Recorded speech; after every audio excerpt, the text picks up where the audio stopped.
नंदीश्वर के जन्म, वर प्राप्ति, अभिषेक और विवाह का वर्णन।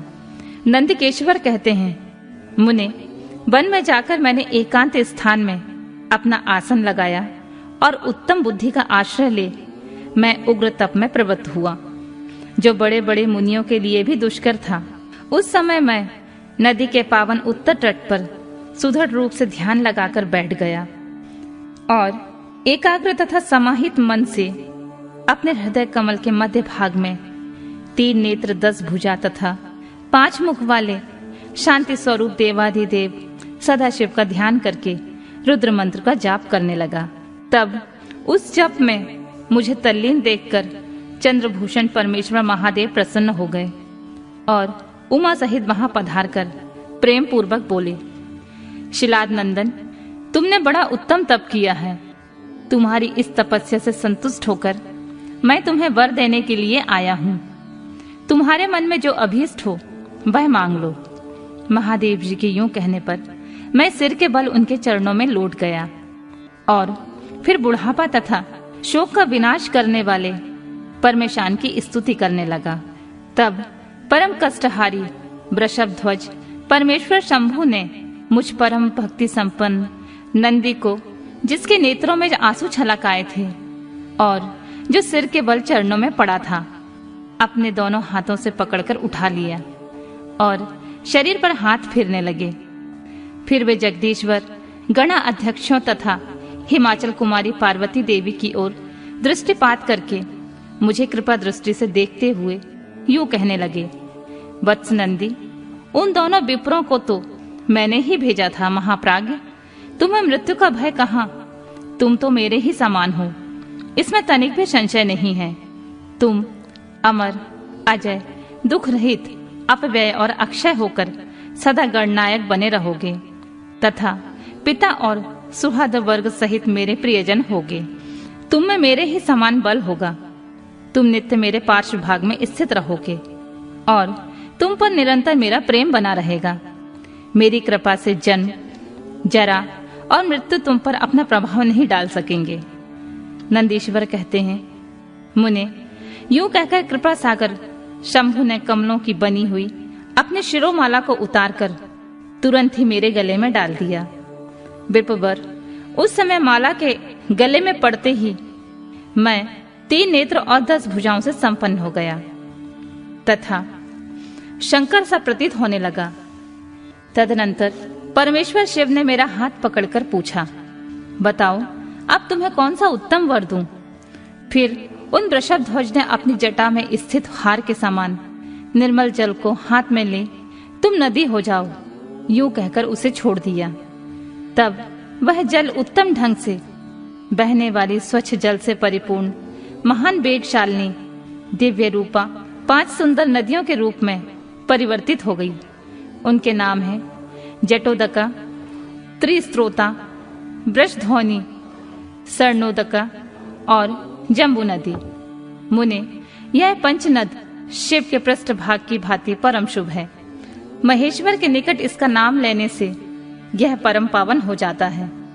जो मनुष्य पंचनद पर जाकर स्नान और जप करके परमेश्वर शिव का पूजन करता है, वह शिव सायुज्य को प्राप्त होता है, इसमें संशय नहीं है। तत्पश्चात शंभु ने उमा से कहा, अव्यवे, मैं नंदी का अभिषेक करके इसे गणाध्यक्ष बनाना चाहता हूँ। इस विषय में तुम्हारी क्या राय है? तब उमा देवी बोली, देवेश, आप नंदी को गणाध्यक्ष पद प्रदान कर सकते हैं, क्योंकि परमेश्वर यह शिलाद नंदन मेरे लिए पुत्र सरीखा है। इसलिए नाथ, यह मुझे बहुत ही प्यारा है। तदनंतर भक्त वत्सल भगवान शंकर ने अपने अतुल बलशाली गणों को बुलाकर उनसे कहा, गणनायकों, तुम सब लोग मेरी एक आज्ञा का पालन करो। यह मेरा प्रिय पुत्र नंदीश्वर सभी गणनायकों का अध्यक्ष और गणों का नेता है। इसलिए तुम सब लोग मिलकर इसका मेरे गणों के अधिपति पद पर प्रेम पूर्वक अभिषेक करो। आज से यह नंदीश्वर तुम लोगों का स्वामी होगा। नंदीश्वर कहते हैं, मुने, शंकर जी के इस कथन पर सभी गणनायकों ने एवमस्तु कहकर उसे स्वीकार किया और वे सामग्री जुटाने में लग गए। फिर सब देवताओं और मुनियों ने मिलकर मेरा अभिषेक किया। तदनंतर मरुतों की मनोहारिणी दिव्य कन्या सुयशा से मेरा विवाह करवा दिया। उस समय मुझे बहुत से दिव्य वस्तुएं मिली। महामुने, इस प्रकार विवाह करके मैंने अपनी उस पत्नी के साथ शंभु, शिवा, ब्रह्मा और श्री हरि के चरणों में प्रणाम किया।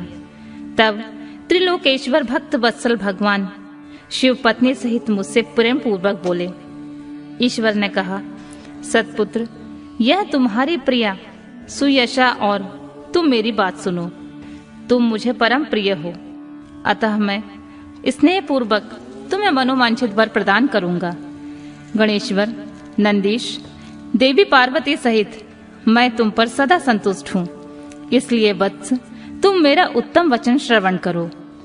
तुम मेरे अटूट प्रेमी, विशिष्ट, परम ऐश्वर्य संपन्न, महायोगी, महान धनुर्धारी, अजय, सबको जीतने वाले महाबली और सदा पूज्य होगे। जहाँ मैं रहूंगा वहाँ तुम्हारी स्थिति होगी, और जहाँ तुम रहोगे वहाँ मैं उपस्थित रहूंगा। यही दशा तुम्हारे पिता और पितामह की भी होगी।